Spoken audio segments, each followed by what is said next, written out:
충청도 제천에 한 선비가 있었습니다. 선비의 집은 가난하였는데 아들을 셋이나 두었지요. 그러던 하루는 몇 사람이 선비의 집을 찾아와서 말하였습니다. 저희는 영남에 살고 있는 사람들입니다. 집안은 넉넉하고 자손은 번성하나 귀덕의 노비문서에 집안어른의 이름이 올라가 있으니 3,000냥을 받고 양인으로 풀어주시기를 청하옵니다. 허락하신다면 한 분께서 영남으로 왕림해 주십시오.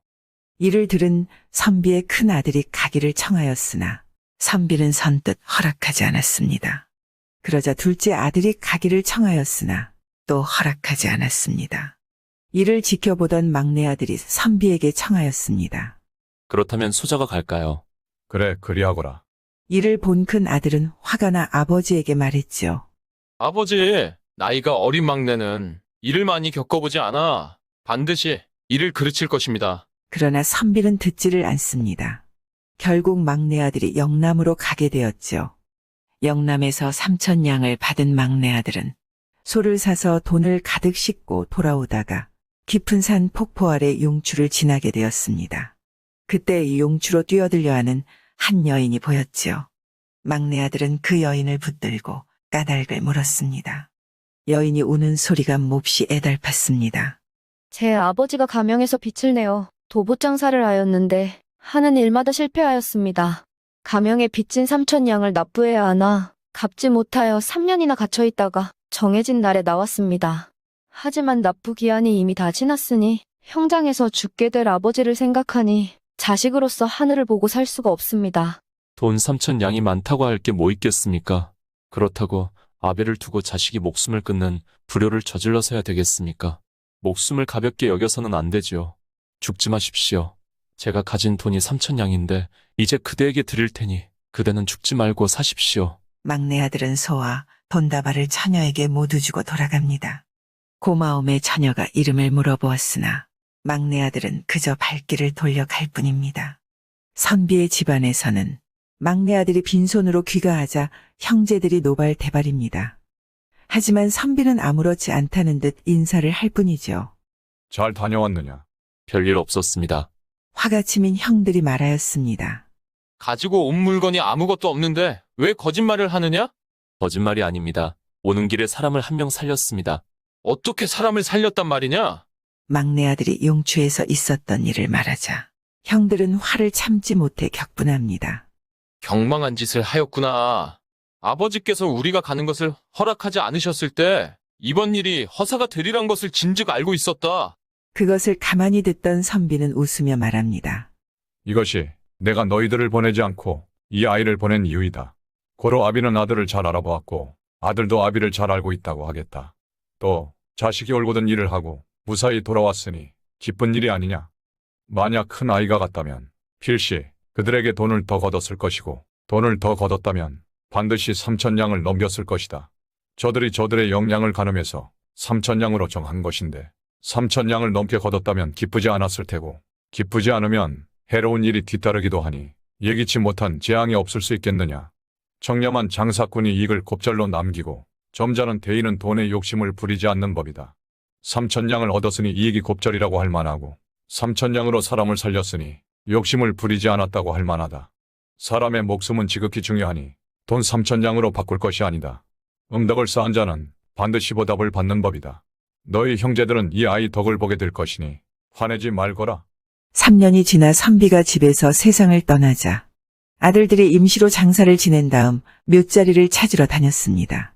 막내 아들이 고개를 넘어 명당을 찾아서 심리를 내려가 보니 산이 끝나는 곳에 큰 저택과 사당이 있었는데 그 터가 실로 명당 자리였죠. 발돋움을 하여 담장 너머를 굽어보며 감탄하다가 집주인에게 발각되어 끌려 들어가서 문책을 받았습니다. 그런데 갑자기 나타난 여인이 집주인을 말리며 말합니다.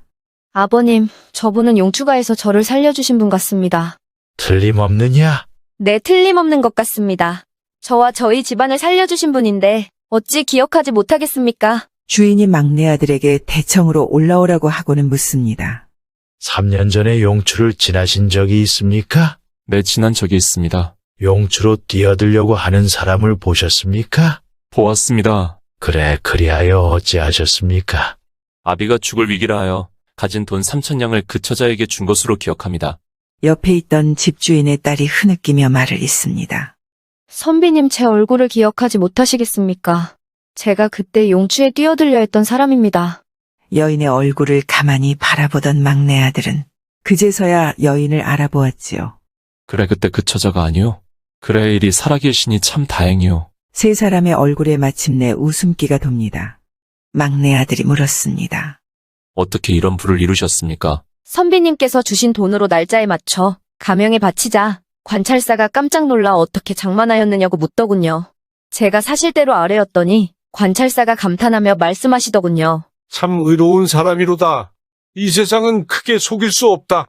일개 선비도 그러하거늘 관찰사야 말에 무엇하랴? 나도 인자하고 의롭게 조치하겠소. 절반은 식구가 시오. 관찰사는 3,000냥의 절반만 받고 절반은 내주었습니다. 다시 도부장사를 하였는데 일마다 모두 성공하여 수만 양을 모았지요. 그리곤 사람을 시켜 이곳 저곳에 방을 붙여 3,000냥의 주인을 찾아 나섰습니다.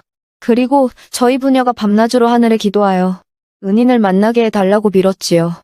오늘 하늘이 작은 정성을 살펴 은인을 여기로 오시게 하였군요. 부친상은 언제 당하셨습니까? 사시는 곳은 어디이며 이곳에는 무슨 일로 오셨습니까? 집은 제천에 있습니다. 지난달에 부친상을 당하여 임시로 장례를 치른 다음 외자리를 구하러 용맥을 찾아다녔습니다. 그러다 여기 사당 아래 용혈이 서려 있는 것이 보였지요. 시야가 막혀 보이지 않기에 담 너머로 굽어보며 한번 구경하느라 채통과 예법을 잃고 말았으니 부끄럽습니다. 하늘이 그대의 음덕에 보답하고자 저더러 이곳을 지키며 기다리게 한 것 같습니다. 저쪽의 전장은 제 선산 아래라 제가 거처하고 이쪽 전장은 그대에게 바칠 테니 이곳에 거처하시지요. 인부를 데리고 저와 제천으로 함께 가서 상여를 받들고 그대의 식구들을 데려다 옮겨 오십시다. 이곳에 거처를 정하여 이곳에서 장례를 치른 다음 대대로 함께 살며 서로 떨어지지 않는다면 또한 좋지 않겠습니까? 막내 아들이 거듭 사양하자 주인이 말하였습니다. 왜 사양하십니까? 그대의 재물로 그대의 전장을 마련하였는데 왜 사양하십니까? 막내 아들이 마침내 그 말에 따라 차례대로 장례를 치르고 이사를 와서 삼형제가 함께 살았습니다.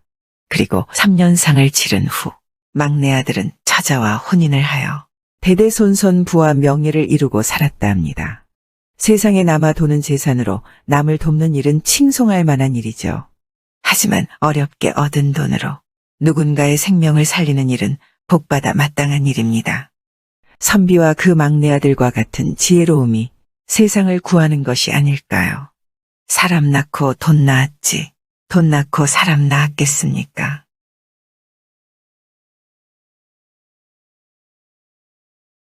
구독과 좋아요와 함께 오늘도 좋은 날 되세요.